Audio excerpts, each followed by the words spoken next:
지역 이슈를 속 시원히 풀어보는 헬로우 이슈 토크입니다. 부천시는 대장 신도시를 자족도시의 일환으로 첨단 산업 단지를 조성할 계획입니다. 기존에 있던 공업 지역의 일부 면적을 또 대장 산업 단지의 면적을 마련해서 옮기는 과정을 좀 준비하고 있는데요. 최근 일부 언론에서 행정지원에 의해서 좀 더딘 게 아니냐 이런 우려가 나오면서 지역에서 다시 관심을 갖고 있습니다. 자, 해당 내용이 어떤 상황인지 오늘 자세히 좀 이야기해 보겠습니다. 함께할 두 분 모셨습니다. 박정산 전 부천시의원과 광래경 부천시의원 나오셨습니다. 안녕하십니까? 네, 반갑습니다. 예, 앞에 잠깐 소개를 해드렸는데요. 일단 그 공업지역 재배치라는 표현을 오늘 이야기 때 좀 사용해야 하는데 부천에서는 이제 송내 1호선 국철 1호선 남쪽 구역이죠. 그쪽에 공업지역 재배치를 대장 신도시 쪽으로 옮기는 계획을 지난 상반기 때 알려왔습니다. 자, 이게 좀 개략적인 내용인데 자세한 이야기를 좀 먼저 듣고 시작할게요. 박 전 의원님. 네, 송내 역세권 지구 단위 계획은 이제 처음에 시작이 1997년도에 거기를 이제 지구 단위로 지정을 했습니다. 그때 그 당시에는 이렇게 나홀로 아파트나 이렇게 난개발을 방지하기 위해서 그 큰 면적을 전체적으로 개발을 하기 위해서 지정을 했습니다. 지정을 하고 이제 그 중간중간에 약간의 이제 재정비를 했는데 이 이제 송내 역세권 지구 단위 계획 용역을 2019년도 상반기에 아마 예산 편성을 해서 시작을 했습니다. 근데 보통 용역을 한 2년 정도 하는데 특이하게 이번에는 이제 한 3년 가까이 했어요. 그 이유가 코로나19로 인해서 시민들의 이제 사업 설명이라도 공청 이런 걸 못 했습니다. 그래가지고 이 절차가 좀 늦어졌는데 2022년 3월에 이제 그 도시경관심의위원회에서 이제 이게 심의를 하고 이제 지정을 하게 된 겁니다. 그래가지고 실질적으로 이제 이거를 2022년 7월에 이제 전략 환경 영향 평가도 하고 해가지고 이제 뭐 토지 이용 계획이나 이런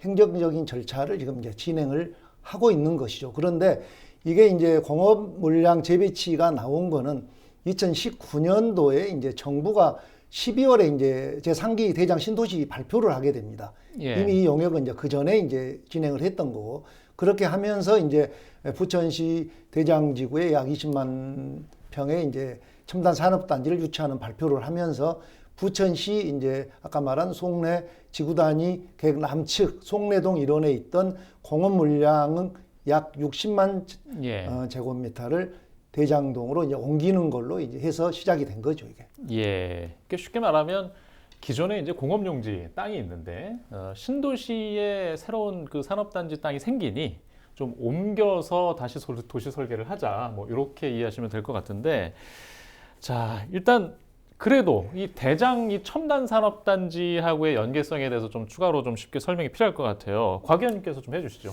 예. 이거 좀 쉽게 풀어서 설명을 해야지 이해가 쉬우실 것 같은데, 일단 이게 그 대장 신도시와 대장 신도시의 첨단 산업단지를 조성하려면 그 송내에 있는 공장 지역, 공업 지역으로 분류되어 있는 공업 용지라고 합니다.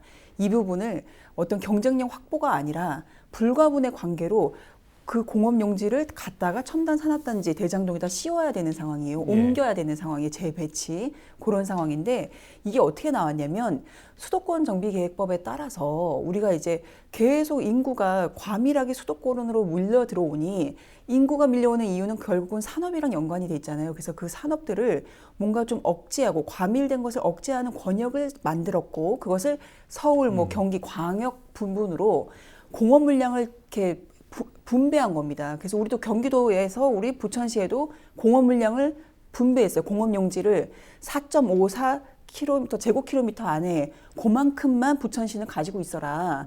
그거 가지고 있으라 해서 그것만큼의 용량이 있는데 이미 오정동, 내동, 뭐 삼정동 이런 곳에 다 산업단지가 우리가 몰려 있잖아요. 거기서 쓸 만큼을 다 쓰고 원도심에다가 송내동, 소사 본동 그리고 역곡의 일부에 원도심에 남겨져 있는 공업단지가 아니고 준공업지역으로 몰려있는 그 부분을 이제 그거는 공업지역으로 안 쓸 터이니 이 부분은 대장동 첨단산업단지를 조성하는데 가져가서 이거를 활용해서 우리가 써야 되는 상황이 됐습니다. 그래서 요 전체를 전체 우리 부천시에 정해져 있는 공업 물량을 우리가 이제 조정을 하고 있는 중이고 그래서 이게 조정이 되지 않으면 첨단 산업단지라는 조성이 아예 어렵게 되기 때문에 우리는 지금 이 행정적인 절차를 밟아가고 있는 중에 이런 공업용지가 그 옮겨가려는 절차에 어떻게 진행되고 있는지, 그리고 그렇게 하기 위해서는 도시관리계획도 변경이 돼야 되고 우리가 산업단지를 조성한다는 계획도 세워져야 되니 이 절차를 진행하고 있는 중이라고 이해하시면 될 것 같습니다. 예.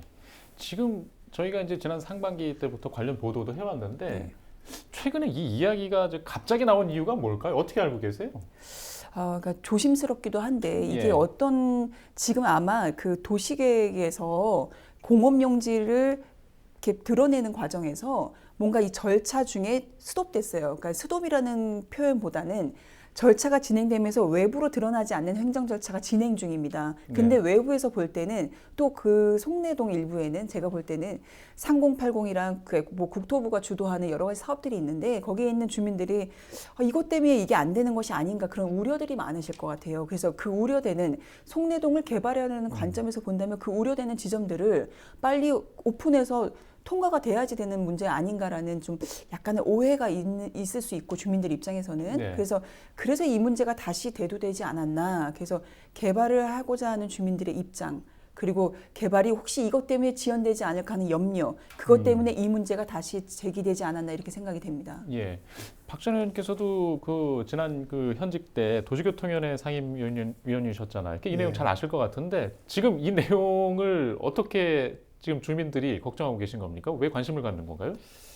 이제 그 내용을 깊이 들어가 보면 지금 송내 역세권 지구단위 계획 내에 정부가 이제 2022년도 6월에 이제 원도심 공공복합개발 3080 발표를 합니다. 그래서 거기에 세 군데가 지금 포함이 돼 있거든요. 그러니까 중동역 북쪽에 동측 서축하고 그다음에 송내역 남부 쪽에 이제 준공업 지역이 포함이 돼 있는데 여기에 이제 공공복합개발 3080을 추진하면은 지금 정부가 발표한 대로 한다 하면은 대단히 많은 인센티브가 있거든요. 용역들부터.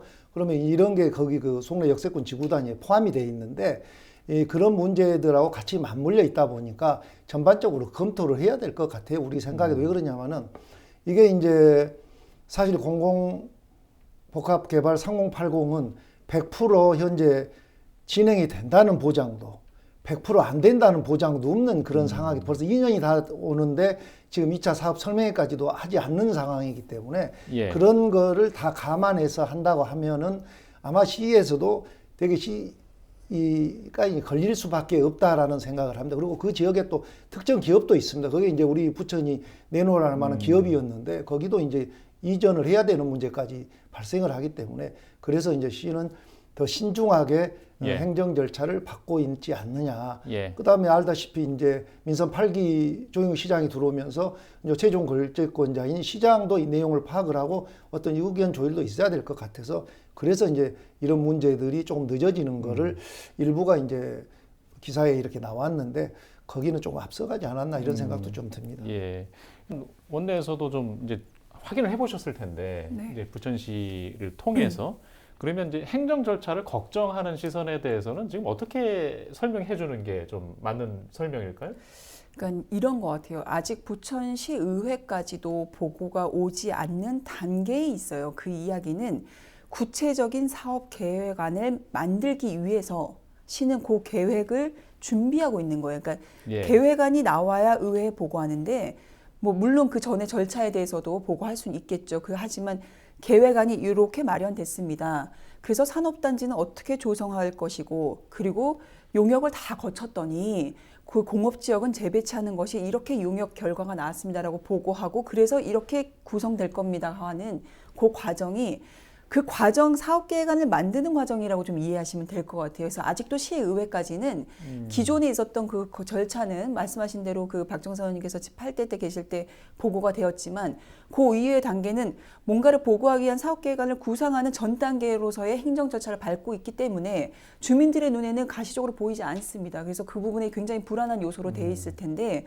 그 부분은 좀 잠시 지나면 그게 외부에 공개해야 되고 의회의 그 승인을 받아야 되고 의회 검토사항이 반드시 있거든요. 법적으로. 그러니까 그 부분에 대한 절차가 오기까지의 단계라고 좀 보시면 될 것 같고요. 왜냐하면 이런 문제를 이야기하지 않으면 주민들은 불안하거든요. 내 그리고 또 개발 사업이라는 게 내 재산과 관련된 문제이기 때문에 항상 언제든지 자신 있게 설명을 분명하게 해드리지 않으면 불안한 문제잖아요. 그래서 지금은 그런 단계이기 때문에 주민들이 생각하실 때 약간 불안 요소가 있을 수 있고, 근데 조금 기다리셔야 될 것 같아요. 왜냐하면 공업 지역을 뭐 아까 이제 우리 송내동에 있는 거를 이렇게 띄워다가 대장동에 갖다 놓는 그 과정도 그냥 나올 수는 없어요. 행정적인 그렇죠. 공업 지역을 왜 재배치해야 되는지, 그러면 어떻게 재배치해야 되는지, 그러면 어떻게 해야 되는지 이런 과정들이 있습니다. 그리고 끝까지 가서 도시관리 계획이라는 심의위원회에서 통과돼야 되고, 그거와 맞춰서 갖다 놓으려면 대장동의 상황도 국토부로부터 승인을 받아야 되고, 그러니까 이런 과정을 갈 때 또 경기도를 거쳐야 되고, 이런 과정들이 우리 시민들의 눈에는 보이지 않지만 절차가 좀 진행되고 있습니다. 그래서 이 부분은 조금 그렇게 이해해 주시면, 제가 시를 대변하는 것이 아니라 요거는 우리 주민들에게 안내를 분명히 해드려야 될 것 같다는 생각이 좀 들더라고요. 이 기사를 보면서요. 예. 해당 지역을 좀 설명하자면 또 이런 겁니다. 공장 총량을 유지해야 하는 부천시 입장에서 네. 행정 절차를 진행하고 있는데 조금 시간이 걸리고 있는데 네. 이해관계가 엇갈린 시각들에서 좀 걱정과 오해가 생긴 것 같다 정도로도 이해할 수 있을 것 같은데, 그 지역 이야기를 좀 더 해볼까요? 지금 그 해당 지역이 아까 말씀하신 대로 그 공공복합 도시개발 네. 사업 검토가 이어지고 있고, 또 일부 그 공장 지역 면적에서는 최근에 뭐 그 기업이 이전하기로 또 했죠. 그 이전하기로 했고, 또 그 땅은 또 민간 개발이 예고되고 있고, 뭐 이런 이해관계 속에서 좀 더 관심들이 많은 것 같아요. 혹시 이런 쪽으로도 걱정이 좀 있습니까? 그러니까 저는 사실은 송내동에 대한 예. 자세한 그런 상황은 잘 모르겠어요. 근데 그 약간 아주 간단하게 언급하자면 그 3080이라는 그런 그 국토부에서 진행하는 그 개발 사업이 사실은 진행을 못 가고 있어요. 그러니까 저는 이제 원미동이 제 지역구 안에서 그런 상황에 처해 있는데, 이게 민민 간의 갈등도 있고요. 또 LH가 왜 진행을 안 하고 왜 사업 설명을 안 하는지 민과 관에 있는 갈등도 있고, 여러 가지 갈등 속에 있기 때문에 그런 여러 가지 문제들이 또 이런 상황에서 송내동은 또 그 특정 기업에 대한 그 주변 부지들, 그리고 그 해당 부지들, 이런 거에 대한 여러 가지 개발 사업이 눈을 다 크게 뜨고 보고 있기 때문에 왜 어떤 것 때문에 차질이 자꾸 생기지, 이런 오해를 사고 있거든요. 그래서 그러니까 자꾸 여러 가지 문제들을 그러지 않을까, 이러지 않을까, 저러지 않을까, 이런 의구심이 좀 생기는 상황이 돼버린 것 같습니다. 그러니까 이 이야기는 뭐 저도 구체적으로 이야기에는 좀 더 사실관계가 분명히 확인을 한 다음에 해야 되는 상황이기 때문에 좀 조심스럽게 정리를 좀 한 것 같아요. 예, 좀 뭐 여러 가지 개발 관련된 이야기가 조각조각 그 범위 안에 따로 있기 때문에 뭔가 영향이 있는 게 아니냐라는 이야기들을 지금 하고 계십니다. 일단 대장진구 이 첨단산업단지 그 조성은 크게 문제가 없는 거죠? 지금 시간 관계상?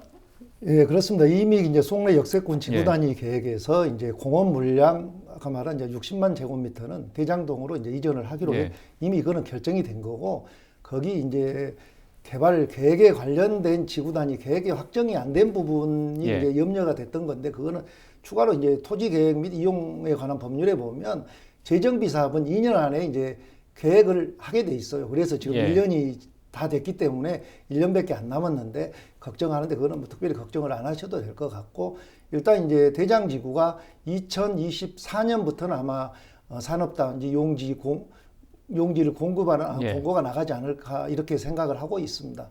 그래서 이제 대장지구에 산업단지를 유치하거나 공업 물량을 이전하는 것은 특별히 문제가 되지 않고 그렇게 생각을 하고 있습니다. 예. 자, 일단 첨단산업단지 대장신도시를 우리가 좀 계속 기다리고 있는데, 뭐 공업 물량 정도로만 좀 이야기할 건 아니고, 지금 어떤 모습이 될까요? 기업 유치에 대한 걱정과 우려들 하고 계시잖아요.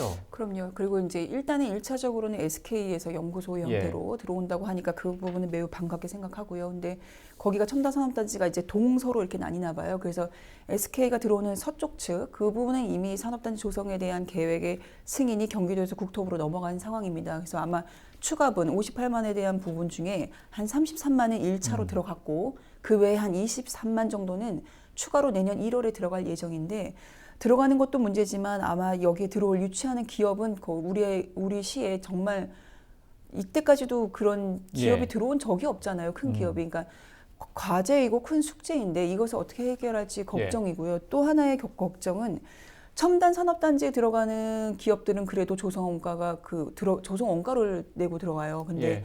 문제는 자족기능, 자족시설에 들어가는 일반 이제 우리 부천시에 있었던 첨단 산업이 아닌 일반 산업군이 들어갈 때 어느 정도 부천시의 우리 기업들이 네. 어떤 혜택으로 들어갈지가 저는 큰 관심이 될 것 같습니다. 왜냐하면 기대가 많았는데 첨단 산업단지가 조성됨에 따라 일반 산업단지의 군은 또 다름 아닌 어떤 그런 감정가로 들어가게 마련이잖아요. 그러니까 그랬을 때 좀 약간 뭐라고 하죠? 그 평등하지 않은 부분. 예. 그러니까 그런 부분에 우리 기업에, 우리 부천 지역의 기업, 그 부분은 어떻게 시가 합리적인 선을 잘 찾을 것인지, 그래서 기업에 혜택을 줄 것인지, 저는 그것도 하나의 숙제라고 봅니다. 그러니까 두 가지 과제는 이제는 한 2년 사이에 우리가 해결해야 되는 과제입니다. 어떤 기업을 유치할지. 두 번째는 우리 기업에는 어떤 이익을 줄 것인지, 우리 부천 지역의 예. 다른 동네에 있는 지역이 대장동으로 들어갈 때 그거에 대한 과제는 좀 풀어내야 될 과제라고 봅니다. 그리고 마지막 하나는 가장 우려되는 거는 지금 예. 공업용지가 처음에는 58만 나왔다가 54만 나왔다가 56만 나왔어요. 예. 앞으로 더 줄어들까 봐 걱정입니다. 음. 마지막까지 이게 최종까지 보지 않으면 예. 이 문제는 어떻게 되는지 아무도 알 수가 없어요. 그러니까 최종까지 계획한 공장 물량을, 공업 물량을 저는 잘 지켜내는 게 시의 입장의 큰 한 부분인 것 같습니다. 예. 그 과거에 이 판교 테크노밸리 개발 당시 부천시가 물량을 뭔가 손해 본 게 있습니까? 이 물량을 되찾아야 된다는 얘기는 무슨 얘기일까요? 지금 이제 그 아까 말한 도시 과밀화 억제를 예. 하기 위해서 이제 수도권 지역의 이제 이성 예. 도시들의 이제 공장 물량의 총량제를 실시를 하고 있었습니다. 그래서 우리 부천시가 현재 약 450만 제곱미터의 이제 공장 물량을 가지고 있는데 그 당시에 이제 아마 이제 판교 개발 때 이제 부천시에 약 한 3만 예. 10만 제곱미터 정도의 이제 공업 물량을 그쪽으로 이제 이전해 줬던 것 같아요. 그런데 우리 부천시는 사실 그 공업 물량보다 실질적으로 그런 공업 단지를 조성할 토지가 사실 없는 게 가장 큰 문제지요. 지금 대장 신도시에도 처음에는 뭐 66만 제곱미터를 한다겠다 58만, 56만으로 줄이고 있는데 실질적으로 그런 부분들은 공업 물량을 소화할 수 있는 공업 단지를 조성할 수 있는 그런 면적들이 필요하거든요. 그리고 우리 부천시는 이미 원도심에는 그런 단지를 조성할 수 없고 그러면 이제 결국은 이제 그 그린벨트를 풀어서 해야 되는데 이미 대장동에 100만 평이나 토지를 풀어가지고 신도시를 조성하고 있기 때문에 특별히 그런 공업단지를 소규모라도 예. 확보할 수 있는 그런 용지가 찾는 게 우선이지 않느냐라는 생각을 해봐요. 왜 그러냐면 지금 송내동 역세권 지구단위에서도 66만 제곱미터 공업 물량을 이전을 하거든요. 그런데 대장동에 58에서 56만 밖에 갈 수 없는 문제. 실질적으로 그래서 이 첨단 산업단지는 공업 지역이잖아요. 공업 예. 지역인데 이렇게 전자, 신소재, 정보통신 아니면 생명과학이나 연구단지를 유치할 수 있는 기업입니다. 그래서 우리 부천시의 미래를 생각한다면 그런 산업단지가 필요한 거지 자족용지는 실질적으로 이렇게 이제 일반 이제 아까도 말씀드렸습니다만은 입찰 경쟁을 하든지 아니면 감정가로 공급을 하기 때문에 좋은 기업이 오기에는 토지 가격이 비싸고 산업단지는 이제 조성원가나 그 기업이 원한 예. 만큼의 토지 비율을 계산해서 공급을 해주기 때문에 기업이 훨씬 들어오기 쉽죠. 그러다 보니까 예. 우수한 기업이 들어올 수 있고 또 이제 첨단 산업단지는 교통 여건이 좋아서 우수 인력을 확보할 수 있는 위치에다 조성을 하기 때문에 가능하면 우리 부천시도 확대를 해야 되는데 현재까지 그런 문제들이 예. 원활히 매듭이 안 되고 있는 것 같습니다. 예. 알겠습니다. 일단 시간 관계상 이 이야기는 오늘 좀 여기까지 해야 될 것 같은데 오늘 좀 다소 사용한 용어들이 좀 시청자분들께서 보시기에 좀 낯설고 좀 어려울 수 있는데 쉽게 좀 저희도 좀 앞으로 더 단어를 선택해가면서 설명을 좀 노력하겠습니다. 이후 이야기도 의회에서 네. 좀 이렇게 진전되는 게 있으면은 좀 다시 네. 모시고 말씀을 드릴게요. 자, 시청해주신 여러분 고맙습니다.